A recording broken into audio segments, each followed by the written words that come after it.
Hello, welcome to the Belk on Business podcast. This is Josh Belk, and I appreciate you joining the show today, and I hope to provide value to you on this episode.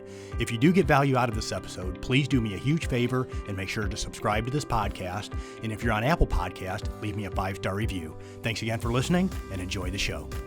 On today's podcast, we're going to talk about leadership for longevity, a topic I'm really passionate about. And I think a lot of that passion comes from my own father. It was a topic that he really enjoyed. He enjoyed talking about it, enjoyed reading about it, and even as a teenage and college age young person, he used to pass on a lot of books. Men like John Maxwell passed on books to me, and I would read and on this topic of leadership.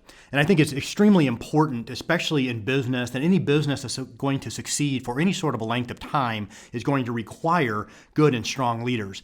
Now, when you think about leaders in business, you think of kind of maybe different positions that are in a business. I know in recent days with the book Traction and the concept of EOS, there's a lot of talk about visionaries and integrators in a business, and I think that's all great. But I think every business kind of needs three different types of areas that need to be looked at as far as with leadership. First is you do have the visionary. You have that leader, the person with the idea, and that person is responsible for the overall, the company's vision. That's why they're called a visionary. So the idea, this is where we're at, and this is where we're wanting to go, and this is in some ways how I want to get here.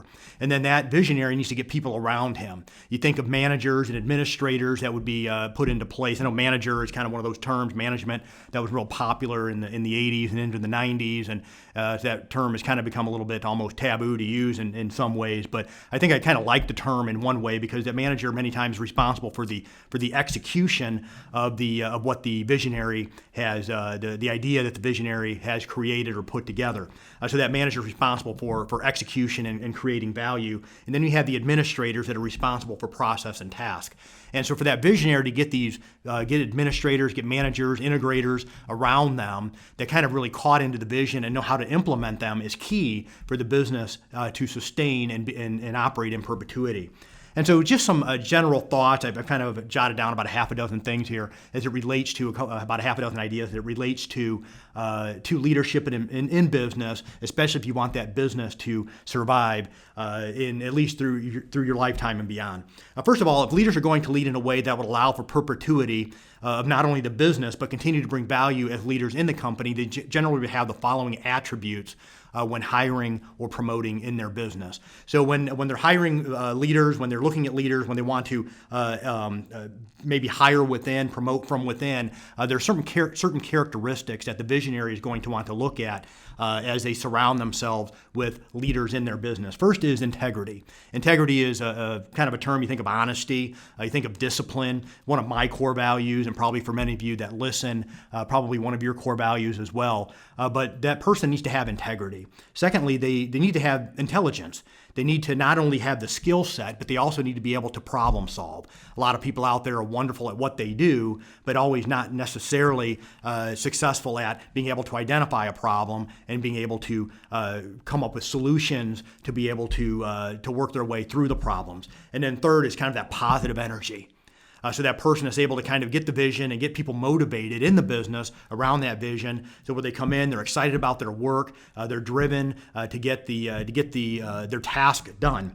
So that the leaders really should have these types of attributes of integrity, intelligence, and positive energy. And you could probably think of quite a few more, but those three kind of come up in my mind. Secondly, synergy is needed and can be created when teams are built around the vision, or the leaders are all on board with the vision and keep their teams on board as well. So when you get that good team of leaders together, then they're able to go to the actual team members that work, I want to say under them, but work alongside them and keep them excited, keep them motivated to get to that point of synergy, and then that business really can begin moving forward and getting momentum toward the vision that the visionary has. Thirdly, have a professional development program, and I'll talk about this a little bit more in a future podcast, but have a professional development program geared toward developing leaders that deliver consistent results. So one element to see whether or not a leader is successful is, first of all, is there a professional development program there that helps develop the leaders, but then is the leader delivering consistent results? Next, use technology to improve processes and the customer experience. I've talked about this a little bit in a previous podcast, or mentioned this in a previous podcast, but technology is key. Utilize the technologies that's out there to be able to deliver a consistent customer experience and a positive customer experience. Next, define your avatar and consistently deliver content that brings value to your target audience.